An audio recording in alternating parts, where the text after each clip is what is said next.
अब अगर हम यहाँ पर देखें तो एंजाइमोलॉजी में कुछ मॉडल्स आए थे जो यहाँ पर बेसिकली बताते हैं कि किस तरीके से एंजाइम अपने सबस्ट्रेट के साथ इंटरेक्ट करता है, क्योंकि फाइनली करना क्या है, एंजाइम को अपने सबस्ट्रेट के साथ इंटरेक्ट करना है। तो एक थियोरी आई थी लॉक एंड की थियोरी। लॉक एंड की थियोरी हमें बताती है कि जिस तरीके से की यानी कि चाबी अपने लॉक के साथ इंटरेक्ट करती है, सेम उसी तरीके से कि एंजाइम अपने सबस्ट्रेट के साथ इंटरेक्ट करता है, और एंजाइम अपने सबस्ट्रेट के साथ इंटरेक्ट करता है और ये चीज़ फिक्स्ड होती है कि ये एंजाइम इसी सबस्ट्रेट के साथ आएगा। जैसे हर एक ताले की एक चाबी होती है, वैसे हर एक एंजाइम की एक ही सबस्ट्रेट है।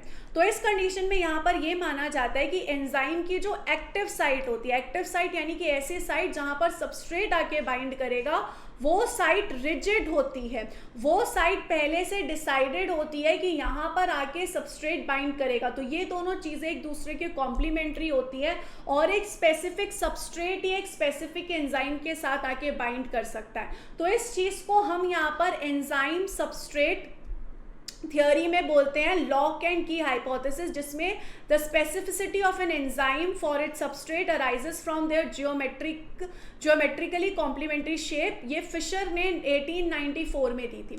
इन्होंने बोला कि जब यहाँ पर इन दोनों की बाइंडिंग होती है तो इसमें कोई स्ट्रक्चरल चेंजेस नहीं आता, कुछ भी चेंज नहीं आता, ये पहले से डिटरमाइंड होती है कि यस ये जो एंजाइम है वो इस सबस्ट्रेट के साथ बाइंड होगा, ये पहले से चीज़ जो है वो डिसाइडेड होती है।